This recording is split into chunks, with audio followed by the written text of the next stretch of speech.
continuamos hoy presentando el método de las fuerzas.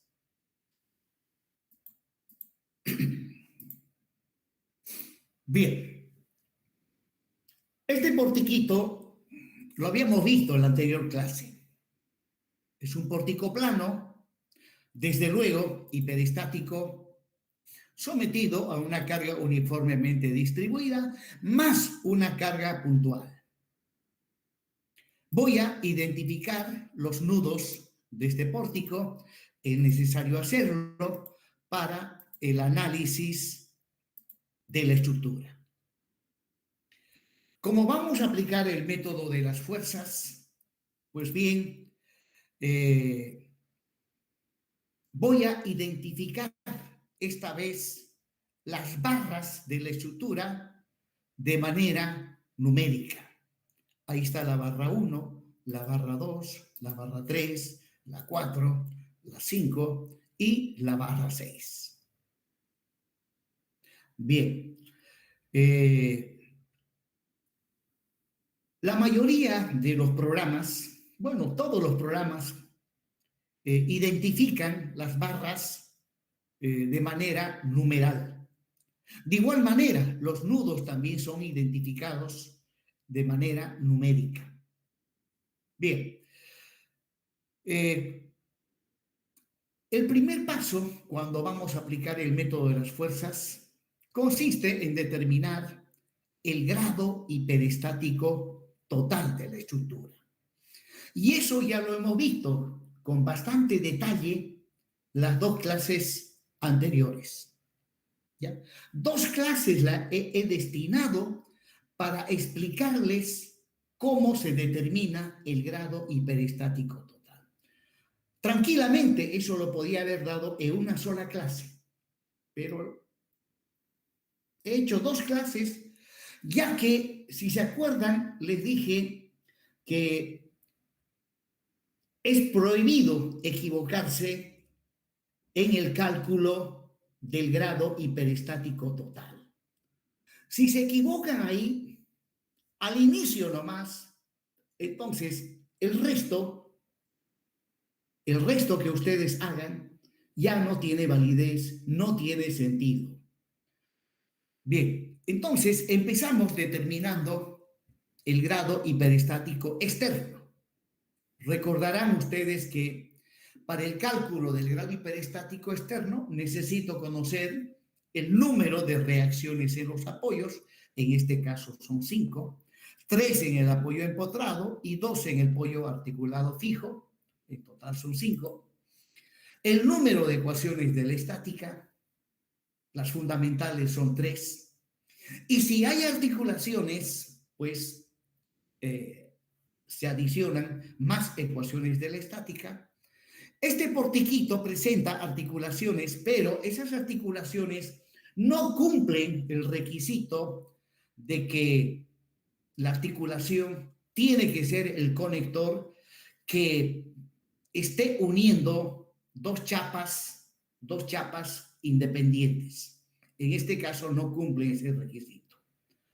Bien, por lo tanto, el grado hiperestático externo, que es el número de reacciones en los apoyos menos el número de ecuaciones de la estática, en este caso es 2. Lo cual significa que voy a tener 2 incógnitas hiperestáticas externas. En otras palabras, de las 5 reacciones que va a tener este pórtico, 2 de ellas han de ser mis incógnitas hiperestáticas externas. ¿Cuáles?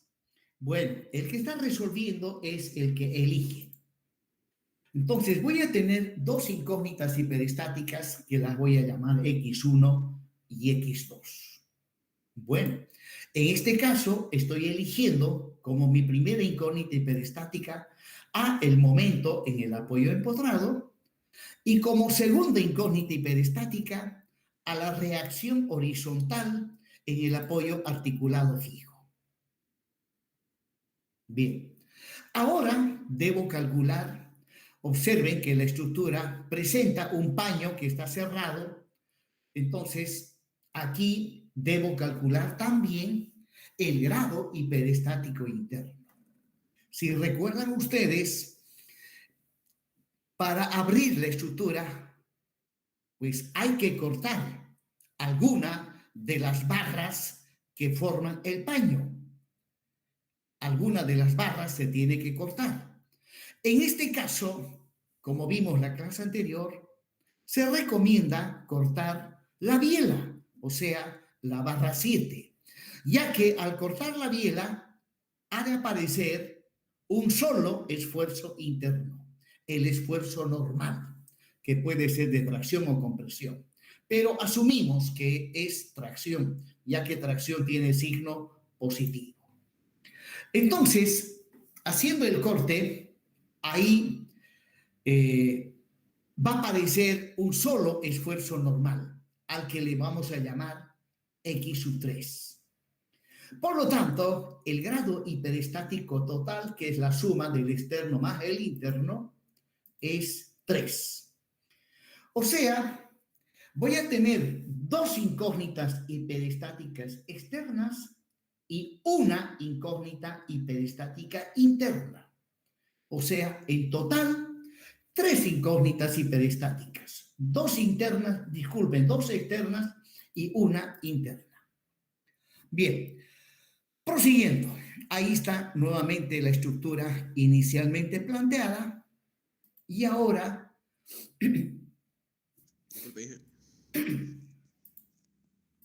estoy mostrando nuevamente mis incógnitas hiperestáticas externas y también voy a mostrar la incógnita hiperestática interna. Si hacemos un corte justo a la mitad de la biela, ahí ha de aparecer el esfuerzo normal, para el cual asumimos que tiene signo positivo, o sea que es tracción.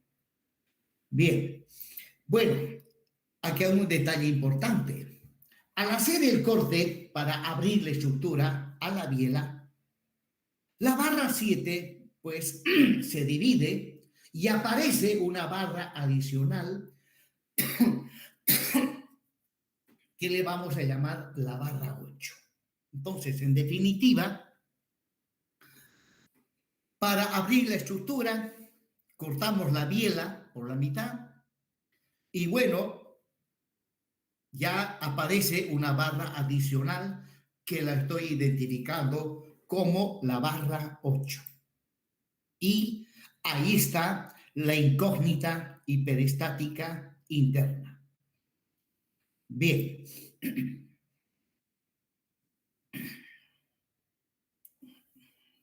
Bueno, resulta que la biela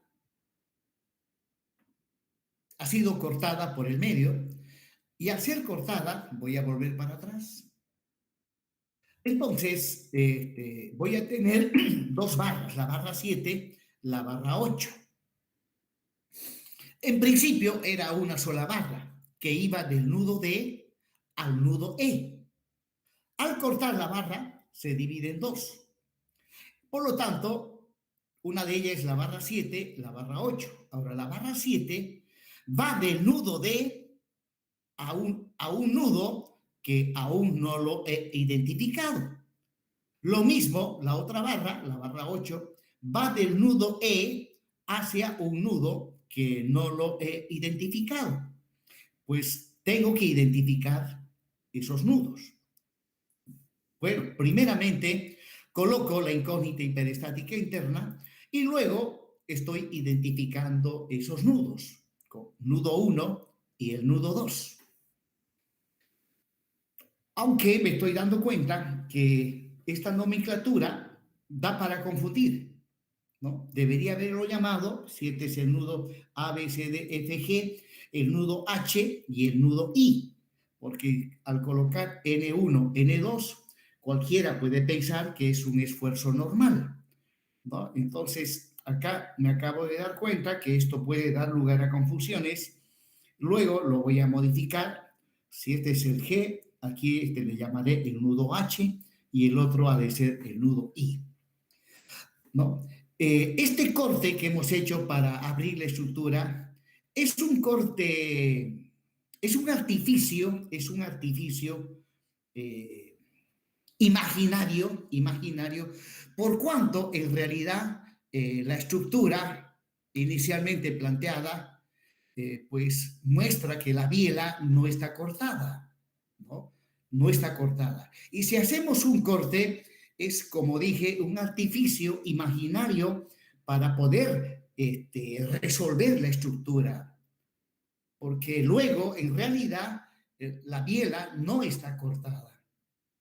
Bien, ahí está lo que nosotros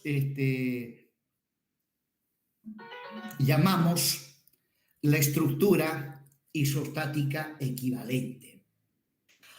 Eh, este portiquito ya lo expliqué en la anterior clase. Resulta que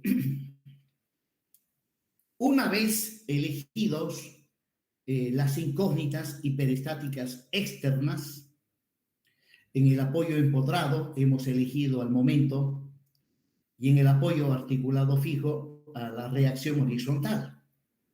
Pues bien, resulta que, conforme vimos la clase anterior, estos apoyos los tenemos que modificar para obtener lo que se llama la estructura isostática equivalente.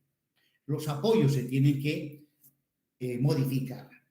La regla dice que se tienen que modificar todos aquellos apoyos donde hay incógnitas hiperestáticas.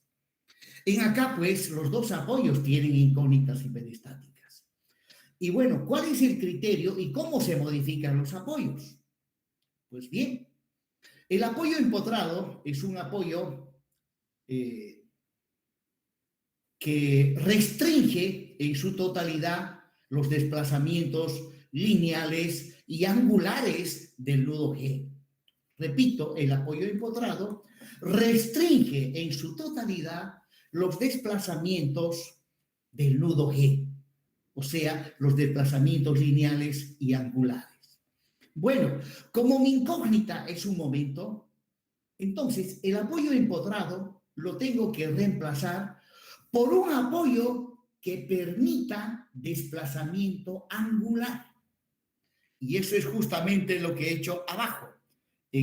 Abajo, el apoyo empotrado lo he reemplazado por un apoyo articulado fijo. Pues bien, ese tipo de apoyo permite que el nudo G experimente desplazamiento angular. Bien, de igual manera, en el nudo F, en la estructura planteada, he elegido como incógnita hiperestática a la reacción horizontal. Ahora, este apoyo articulado fijo lo tengo que reemplazar por otro apoyo que permita desplazamiento lineal en la dirección de la incógnita X2. O bien, en otros términos, el apoyo articulado fijo restringe en su totalidad los desplazamientos lineales. Repito, el apoyo articulado fijo restringe en su totalidad los desplazamientos lineales. ¿Ya? El nudo F, bajo estas condiciones, con ese apoyo articulado fijo, el nudo F no va a tener desplazamientos lineales de ninguna índole. Ahora, sin embargo, en ese apoyo hay una incógnita hiperestática, X2, que es una reacción horizontal. Por lo tanto, ese apoyo articulado fijo lo tengo que reemplazar por otro apoyo que permita desplazamiento lineal en la dirección de la incógnita hiperestática X2.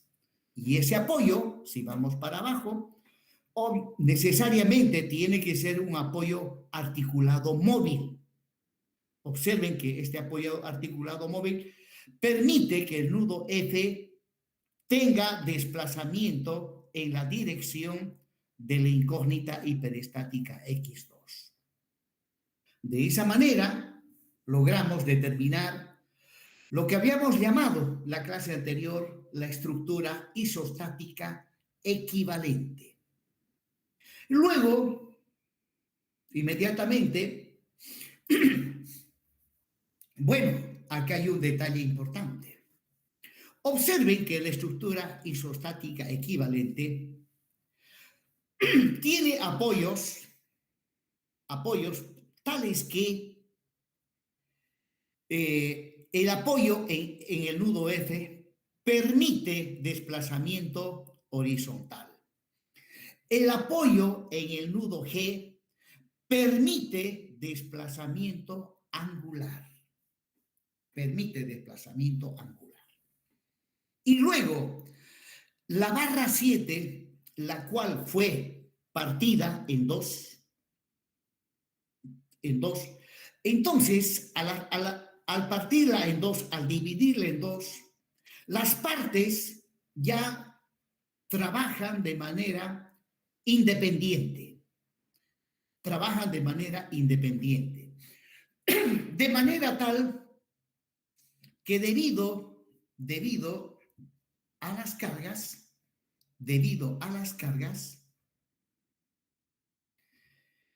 a este nudo le he llamado el nudo N1, a este nudo le he llamado el nudo N2. Por lo tanto, debido a las cargas, este nudo, al menos eso pienso, cuando se deforme la estructura debido a las cargas, esta barra, esta parte de la estructura junto con este apoyo se va a mover hacia la izquierda.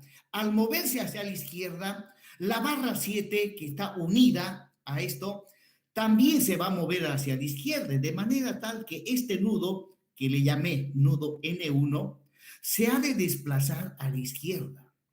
Lo mismo, debido a las cargas, esta parte de la estructura ha de flexionar de esta manera.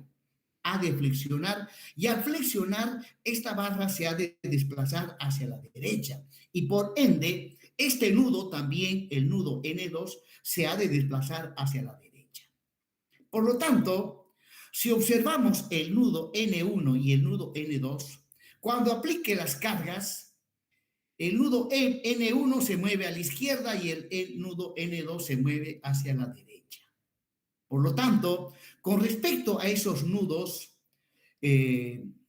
podemos hablar de un desplazamiento especial que se denomina desplazamiento lineal relativo.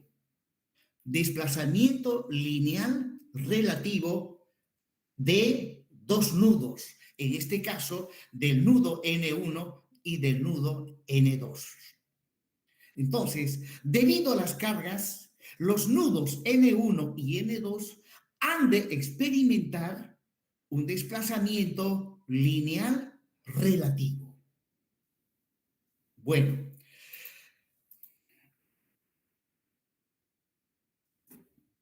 sin embargo, si observamos arriba a la estructura inicialmente planteada, la estructura inicialmente planteada muestra pues que en el nudo F no hay desplazamiento horizontal, no va a haber desplazamiento horizontal. Y en el nudo G también no va a haber desplazamiento angular. Y como la barra 7 no está cortada, pues también ahí en el centro de la barra, de la biela, no va a haber desplazamiento lineal relativo. En cambio, en la estructura isostática equivalente sí va a haber desplazamiento horizontal en F, va a haber desplazamiento angular en G y en la biela va a haber desplazamiento lineal relativo. Sin embargo, vuelvo a repetir, la estructura inicialmente planteada dice que en el nudo G, el desplazamiento angular es cero. Le estoy llamando delta 1 al desplazamiento angular en G. ¿Por qué? Porque a la incógnita le he llamado X1. Por lo tanto, el desplazamiento angular en G, en la estructura inicialmente planteada, es cero. De igual manera, en el nudo F, el desplazamiento también es cero. Y finalmente, en la biela, que en este caso no está cortada, pues el desplazamiento lineal relativo también es cero. Eso es la estructura inicialmente planteada. Bueno, nosotros vamos a continuar con los cálculos trabajando con la estructura isostática equivalente, donde sí, delta 1, el desplazamiento angular, no es cero. Delta 2, el desplazamiento correspondiente a x2, no es cero. Delta 3, el desplazamiento lineal relativo, también no es cero en la estructura isostática equivalente. Bien, luego ahí les estoy mostrando la estructura que tiene un nombre especial. ¿Alguien recuerda cómo hemos denominado a esta estructurita? Estructura principal. La estructura principal. Esa es la estructura principal. Pues bien, ahora voy a analizar la estructura isostática equivalente. Como esa estructura es isostática, la podemos analizar, se puede analizar aplicando las ecuaciones de la estática, ¿no?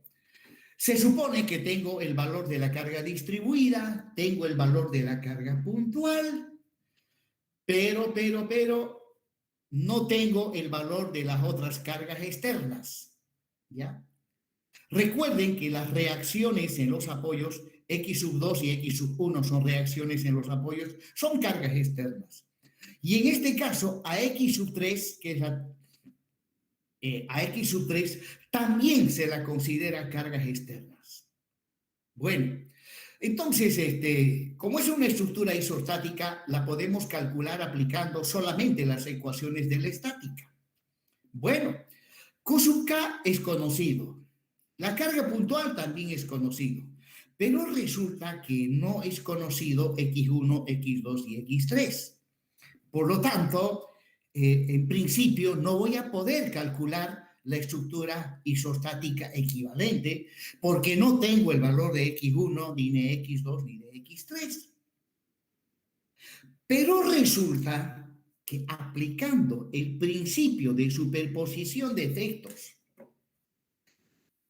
sí se puede analizar la estructura isostática equivalente. Y justamente eso es lo que vamos a hacer.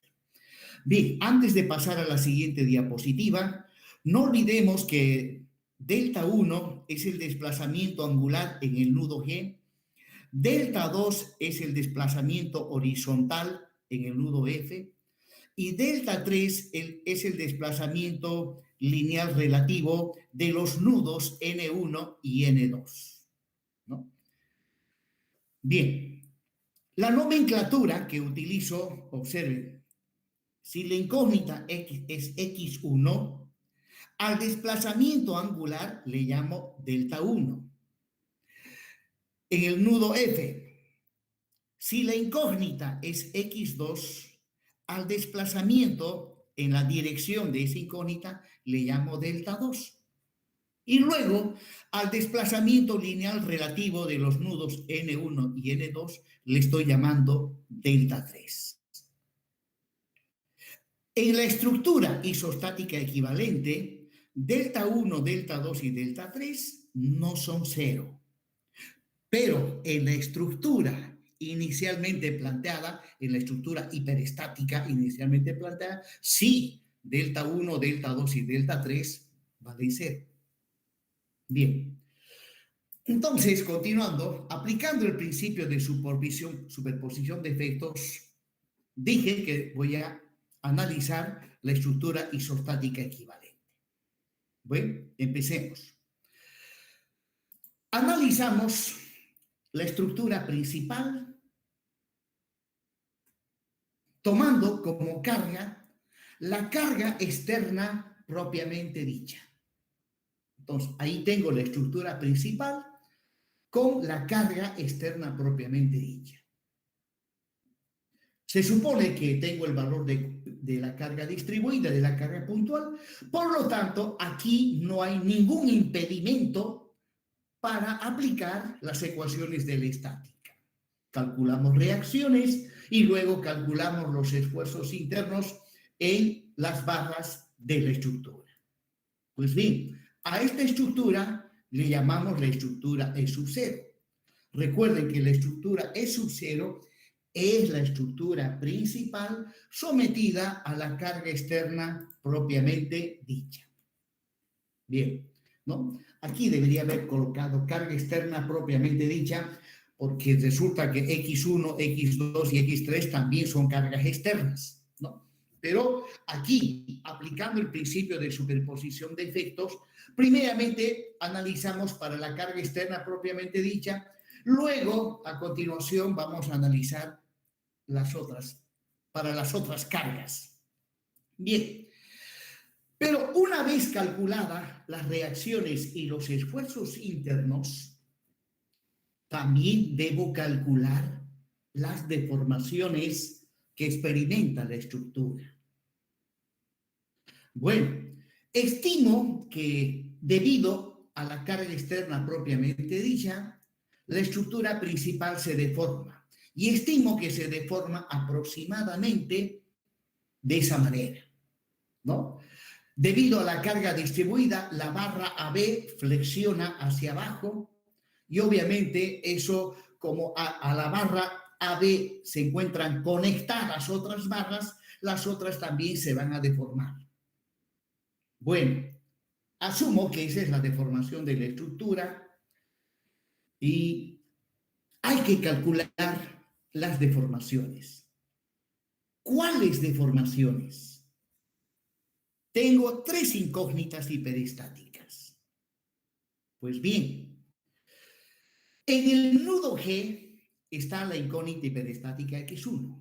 Pues bien, para el nudo G, lo que me interesa calcular es delta 1.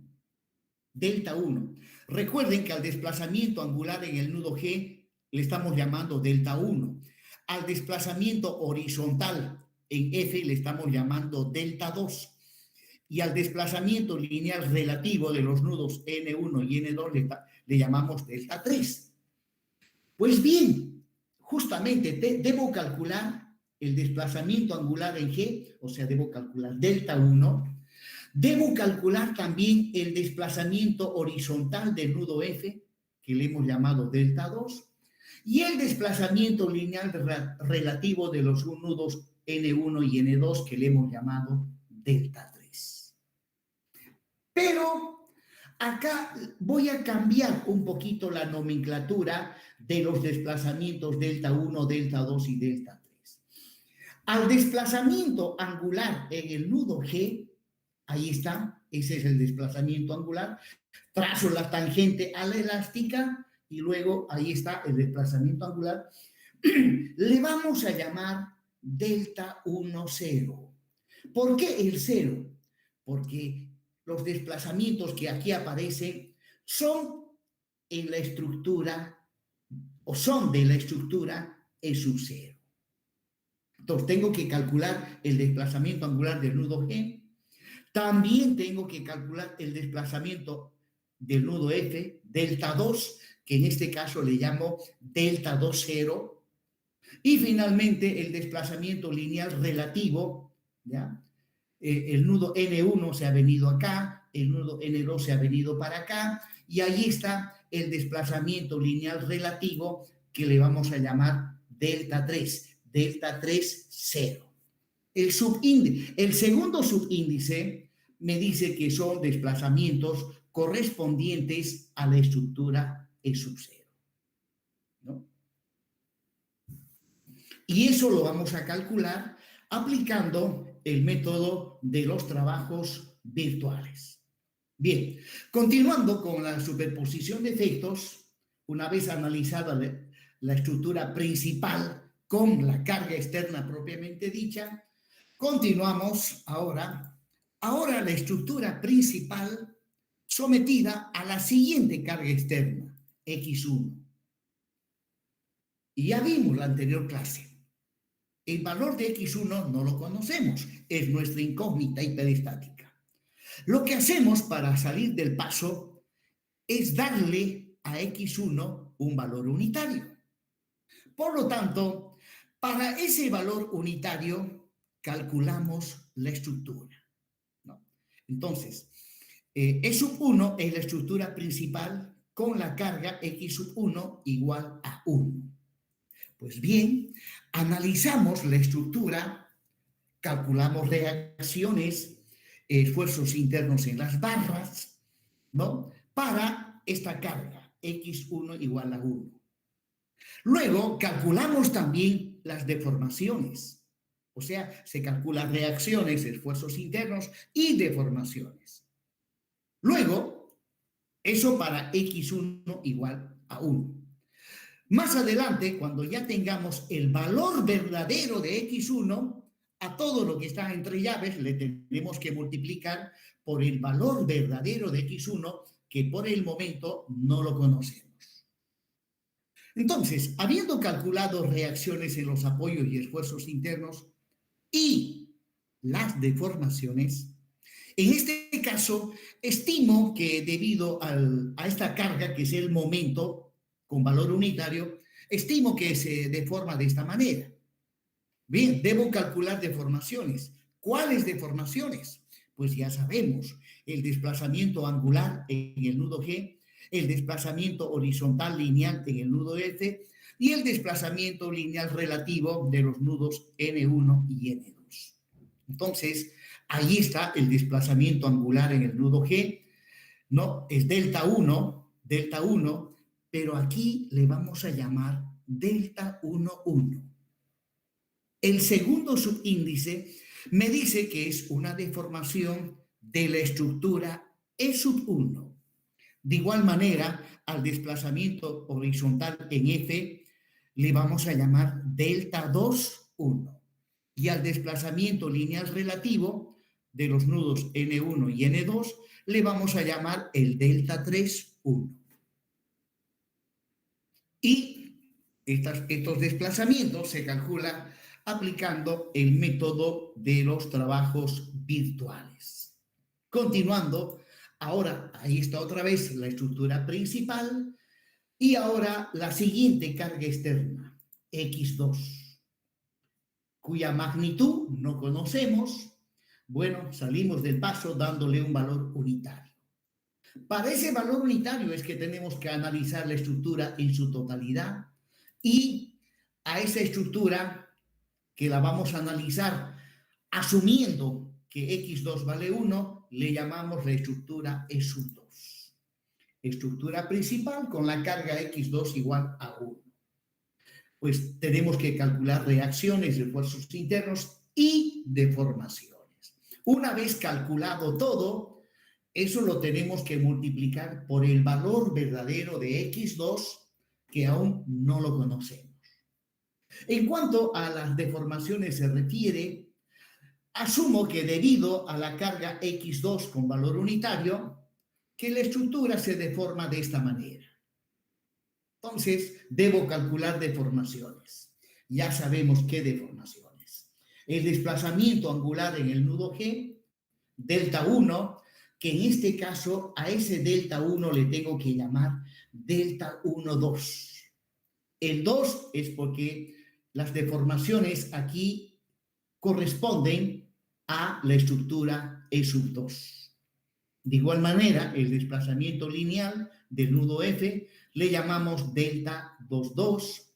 Y finalmente, el desplazamiento lineal relativo le llamamos delta 3, 2. Que también los tenemos que calcular aplicando el método de los trabajos virtuales.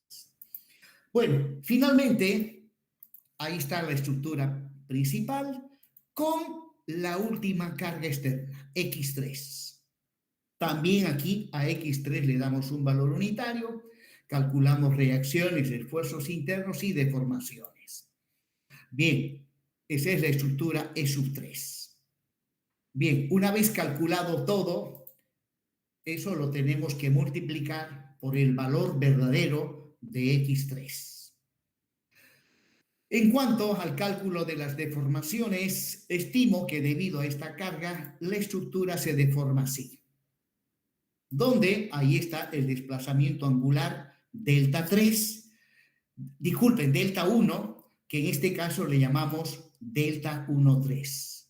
El desplazamiento horizontal delta 2, que aquí le llamamos delta 2,3.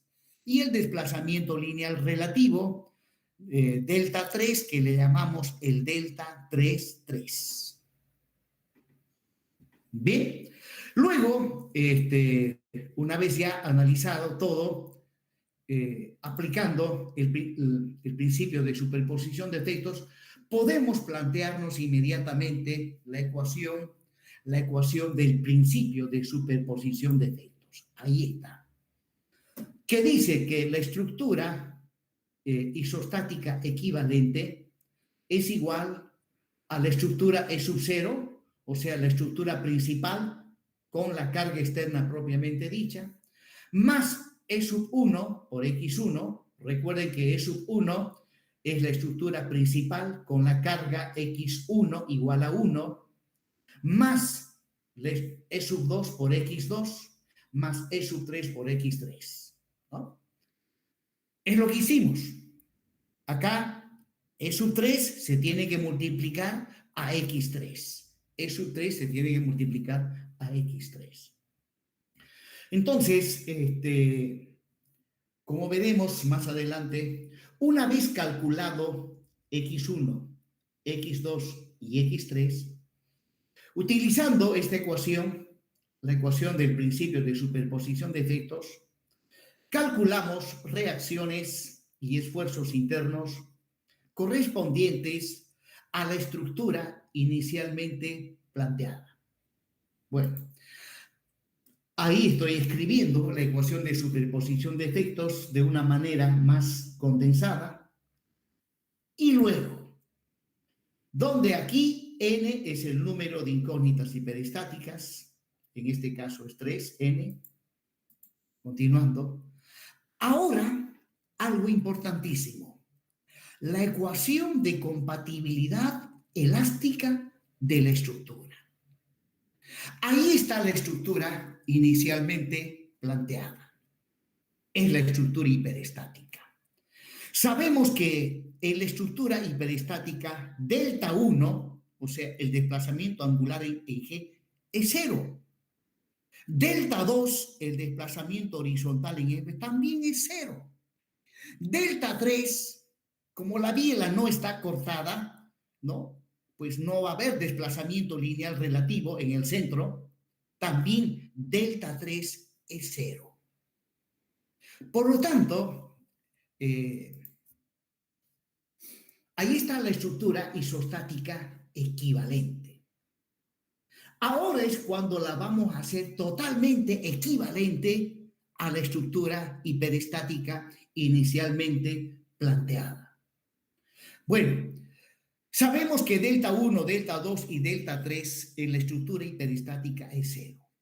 Y ahora, a esto le hemos llamado la estructura isostática equivalente, que la hemos resuelto aplicando el principio de superposición de efectos. Pues continuando con esto del principio de superposición de efectos, ¿ya?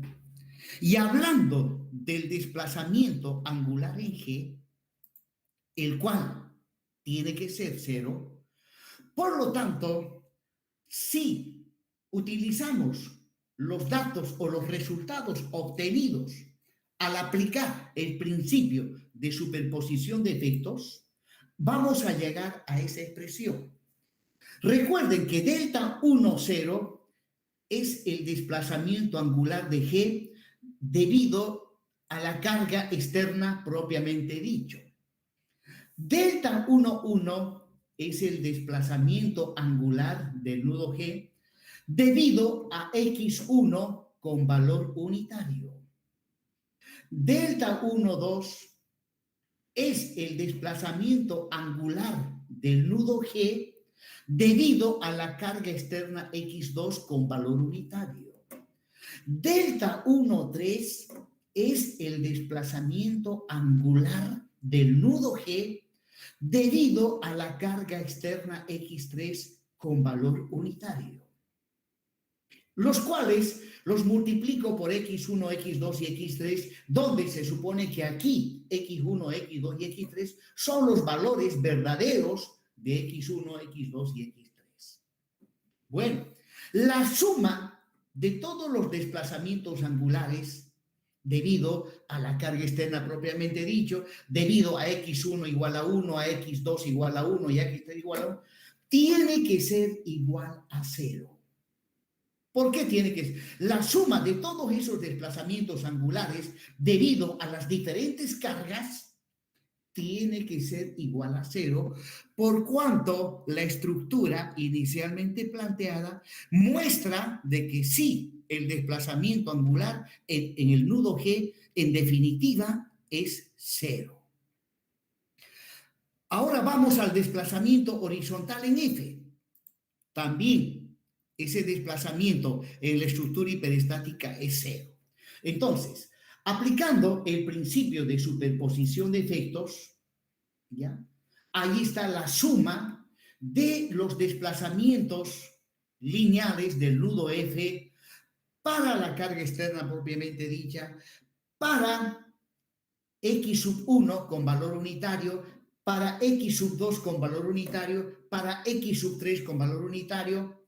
Y bueno, la suma de todos esos desplazamientos tiene que ser igual a 0, por cuanto la estructura hiperestática muestra que sí es 0. Y finalmente, para la variación de la distancia que une los nudos N1 y N2, o sea, el desplazamiento lineal relativo, también, como la barra no está, en realidad no está dividida en dos, tiene que ser igual a 0.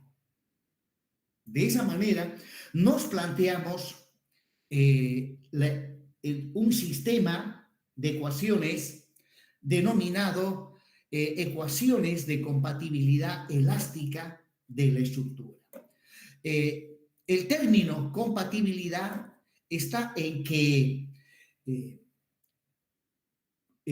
resolvimos la estructura isostática equivalente aplicando el principio de superposición de efectos, ¿no? De manera tal que la suma de los desplazamientos en E sub 0, en E sub 1 por X1, en E sub 2 por X2 y en E sub 3 por X3 me tiene que reflejar al final lo que dice la estructura hiperestática, que esos desplazamientos son 0.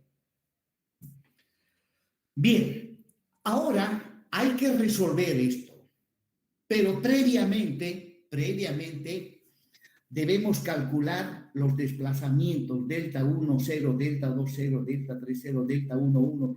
Todos estos desplazamientos los tenemos que calcular aplicando el método de los trabajos virtuales. Una vez calculados los desplazamientos, voy a tener 3 ecuaciones con 3 incógnitas. Las incógnitas son X1, X2 y X3. Y hay que resolver ese sistema, pero previamente calculando las deformaciones, aplicando el método de los trabajos virtuales.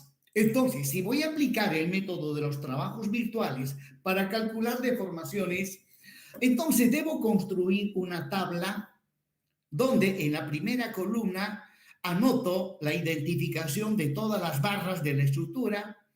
En la segunda columna coloco las ecuaciones analíticas de los momentos flectores en las barras correspondientes a la estructura E sub 0. E sub 0. En la tercera columna, las ecuaciones analíticas de los momentos para todas las barras correspondientes a la estructura E sub 1. Y así sucesiva, para la estructura E sub 2, E sub 3, ¿no? Y luego en la última columna indicamos los límites de la variable X, que no son otra cosa que la longitud de la barra. Bueno, y ahí está la fórmula del método de los trabajos virtuales, ¿no? La estructura hiperestática puede estar sometida a cargas distribuidas, puntuales, puede tener apoyos elásticos, temperatura, asentamiento de los apoyos, en fin. Y bueno, en el caso que estoy describiendo, que lo estoy describiendo de manera totalmente genérica, pues para pórticos planos, ustedes saben que no se toma en cuenta el normal, el cortante y el torsor. Y en este caso no hay temperatura. De todas maneras, recuerden que K sub 1 es alfa delta TI más delta TE sobre 2. Y K sub 2 también tiene su expresión. No hay asentamientos en los apoyos. Y desde luego tampoco tengo apoyos elásticos. Por lo tanto, me quedo solamente con el primer término.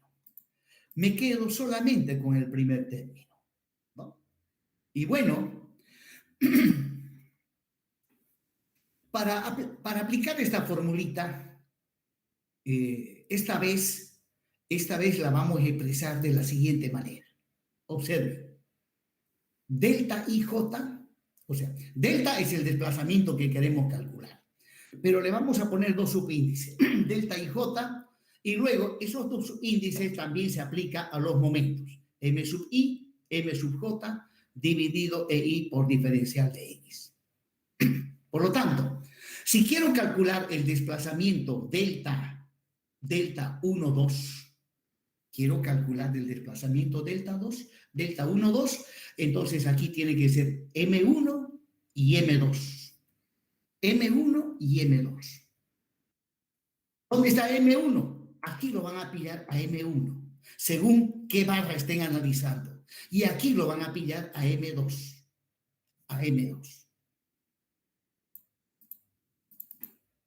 O sea, al utilizar esta nomenclatura con subíndices, ustedes no necesitan pensar cuál es la estructura con la carga real, cuál es la estructura con la carga virtual. No, no necesitan pensar eso. Simplemente ven los subíndices. Se dice, por decir, delta 2, 0, delta 2, 0. Entonces aquí viene M2 y acá viene M0. Y el M2, el M0, aquí ha de estar el M2 y aquí ha de estar el M0, según qué barra ustedes estén analizando, ¿no? Y eso, esa manera de operar, nos simplifica tremendamente los cálculos. ¿Ya? No necesitamos estar pensando cuál es la estructura con la carga virtual, cuál es la carga virtual, de qué tipo es la carga virtual. No, acá simplemente nos manejamos a través de los subíndices, según el desplazamiento que queramos calcular. Por eso mismo, los desplazamientos los hemos identificado, delta 1, 0, delta 2, 0, delta 3, 0, delta 1, 1, delta 2, 1, delta 3, 1 y así sucesivamente. Entonces, aplicamos esta fórmula. Y ahora, si todas las barras tuviesen la misma sección transversal y el mismo material, entonces EI sale fuera de la integral y lo llevo al miembro izquierdo.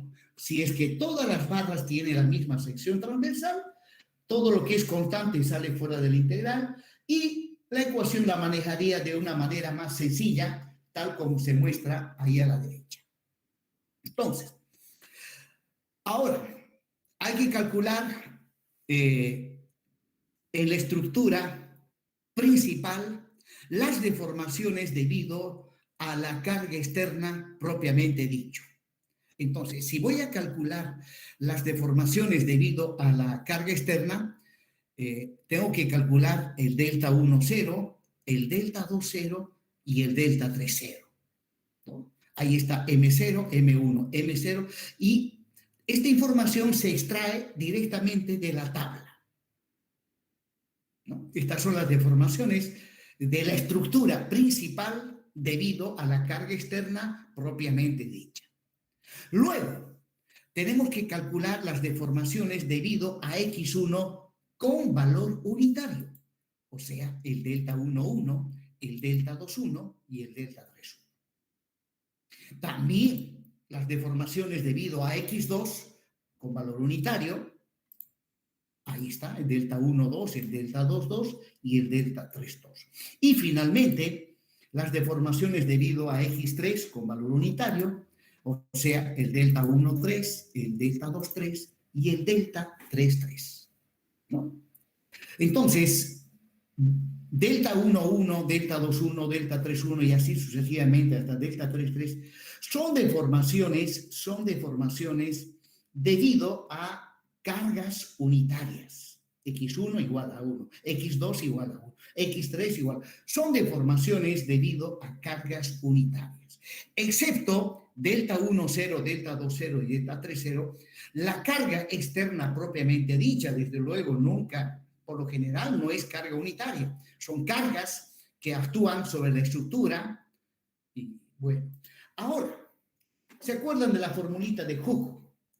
Dice, la fuerza es igual al coeficiente de rigidez del resorte multiplicado por el desplazamiento o la deformación que sufre el resorte, donde K es el coeficiente de rigidez del resorte. De aquí yo despejo delta, y observen que el coeficiente de rigidez pasa al otro lado a dividir y tengo 1 sobre K. Entonces, resulta que 1 dividido entre el coeficiente de rigidez da como resultado otro coeficiente, ¿ya? 1 sobre K, da como resultado otro coeficiente que se denomina coeficiente de flexibilidad. ¿Ya? En otras palabras, el coeficiente de flexibilidad, F, es el inverso del coeficiente de rigidez. Entonces, ahora, si la fuerza, la carga que deforma al resorte, si la fuerza tuviese un valor unitario, entonces la deformación ha de ser igual al coeficiente de flexibilidad. Si la carga es unitaria, la deformación es igual a el coeficiente de flexibilidad. Bueno, si observamos a la izquierda, delta 1,1, delta 2,1, delta 3,1 y así sucesivamente hasta delta 3, son deformaciones debido a cargas unitarias. Por lo tanto, a estas deformaciones son coeficientes de flexibilidad, ¿no? Si la carga es unitaria, entonces la deformación es igual al coeficiente de flexibilidad. Entonces, aquí desde delta 1,1 hasta delta 3,3, a estas deformaciones se les llama coeficientes de flexibilidad de la estructura. Se les llama coeficientes de flexibilidad de la estructura. Entonces, ahí está, coeficientes de flexibilidad de la estructura. Por eso que al método que estamos viendo ahora, que desde el principio le llamé método de las fuerzas, también se le llama método de las flexibilidades. Método de las flexibilidades. Bien, pues bien, ahí está la ecuación de compatibilidad de la estructura. Una vez calculadas todas las deformaciones, hay que resolver este sistema de 3 ecuaciones con 3 incógnitas. Hay que resolver. Bueno, para resolver sistemas de ecuaciones lineales hay una infinidad de métodos, ¿no? En el colegio, por ejemplo, nos enseñan el método de igualación, el método de sustitución, el método de suma y resta, el método de los determinantes, en fin. Y en la universidad ustedes aprendieron el método de Gauss, o el método por reducción. También aprendieron el método de Geisel, el método de Jordan, y hay un método especial para Newton-Raphson. este caso, que es el Autorización método LU. de Cholesky. ¿Sí? ¿Alguien habló? Newton-Raphson. Ese es un método iterativo, el método iterativo de Newton-Raphson.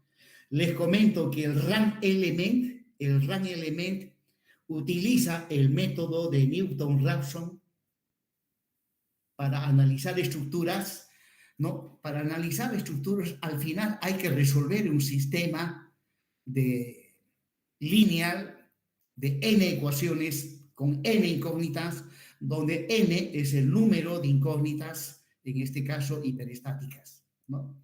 Una infinidad de métodos, y la verdad que miren, yo no me olvido, y cada vez que hablo de este tema de ecuaciones, métodos para resolver ecuaciones, viene a mi mente el profesor que tuve en el colegio allá en la ciudad de Cochabamba.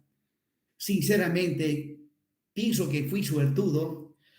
Tuve el mejor profesor de matemáticas. Realmente daba gusto escucharlo hablar y la forma como explicaba. Y además siempre decía, atención jóvenes, que yo solamente explico una sola vez, no explico dos veces. Y evidentemente, y con una sola vez era suficiente. La verdad que tuve suerte de este docente. A mi mente viene su figura, siempre venía de terno, con bigotitos, excelente profesor.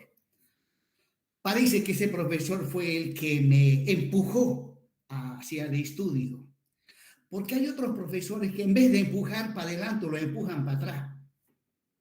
Eso es verdad. Bien, jóvenes, hay que resolver el sistema de 3 ecuaciones por 3 incógnitas. Pues bien, eso lo vamos a ver la próxima clase. Ingeniero, ¿Sí? el método numérico, bueno, al menos yo la llevé con el ingeniero López, nos comentaba de que los programas estructurales como el CIPECAD, creo que es el método que usa para resolver sistemas de ecuaciones, es el de descomposición LU, porque analiza las cargas por separado, o algo así era que nos explicaba. Ya. Bueno, hasta donde yo sé, utilizan los métodos iterativos. No utilizan el método de Gauss, aunque hay un método que se llama método de Cholesky. No sé si vieron ese método en análisis numérico. Sí. Ese método se suele utilizar. Cuando yo hice mi tesis, utilicé el método de Cholesky para resolver la estructura. Bien, jóvenes, lo dejamos ahí, continuamos la próxima semana. No se olviden, el martes todos tienen que arreglar su nombre y si alguien tiene problemas, pues vea la forma de que sus compañeros lo ayuden, cosa que pues el lunes no los esté retirando del grupo. Bien, jóvenes, me despido hasta la próxima semana. Hasta luego a todos ustedes. Ingeniero, preguntita 2. Vamos a chequear. Esta acá. Ahí, primera observación. La carga, ¿qué pasaría si fuera hacia arriba? ¿Cómo se llamaría? Ya que hacia abajo usted mencionaba la carga distribuida, ¿no? Sí. Usted mencionaba que la carga hacia abajo se llaman carga másica, ¿no? Sí. Pero si apunta hacia arriba, ¿cómo se denominaría? Bueno, ya no es carga másica, ya es una carga, habría que averiguar debido por qué la carga va para arriba, pero ya no es una carga másica, ¿no? Cargas másicas son las que siempre van dirigidas verticalmente hacia abajo.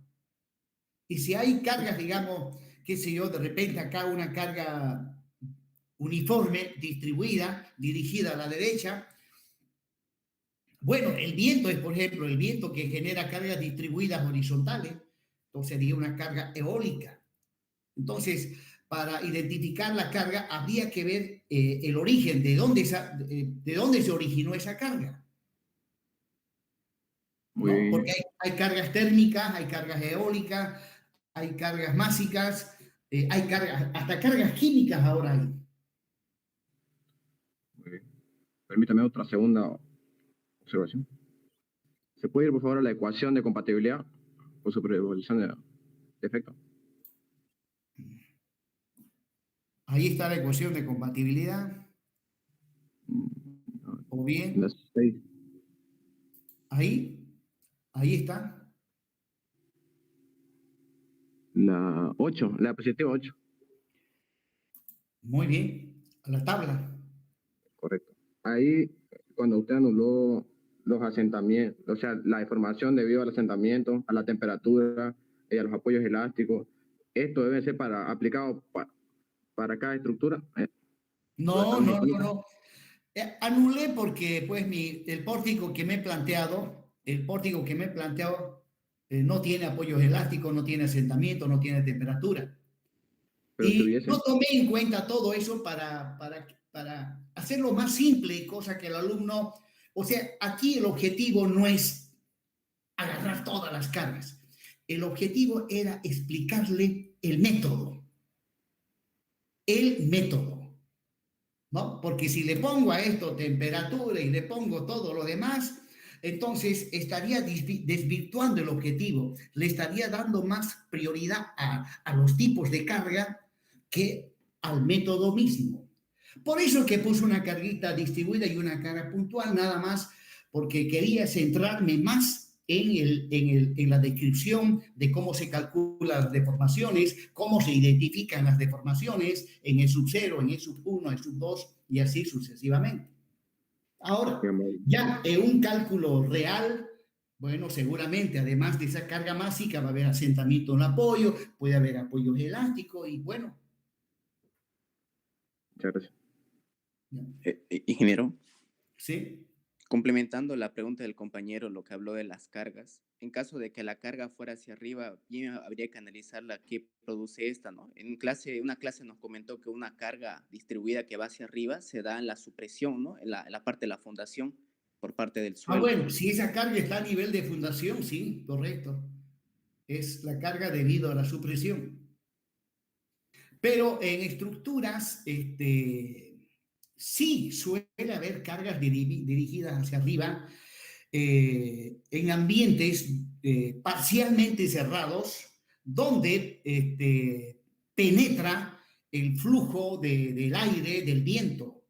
Entonces, cuando el flujo del aire, el viento penetra en un ambiente semicerrado, pues el viento suele generar presión dirigida verticalmente hacia arriba. Sí.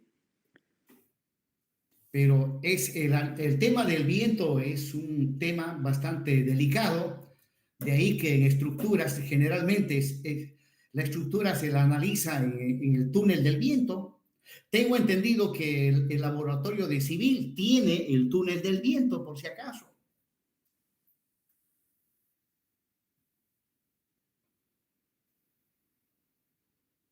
Bien, jóvenes, nos vemos la próxima semana. Ingeniero, Adelante. una consulta, por favor. ¿Cómo interviene el peso propio en barras inclinadas en cuanto a la deformación? Uy. Ese es un tema de isostática. Y imposible. Por lo menos me llevaría unos 15 minutos explicarle eso. Pero eso corresponde a isostática. No, pero me refería al método de flexibilidades en este tipo de estructuras cerradas. Bueno, que se analiza como cualquier barra. Obviamente, cuando vaya a calcular los esfuerzos internos, tiene que calcularlo con respecto a los ejes locales.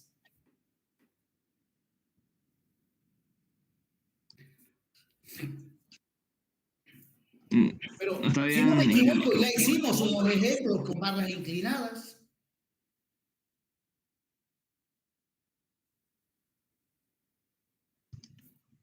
Sí, gracias, ingeniero.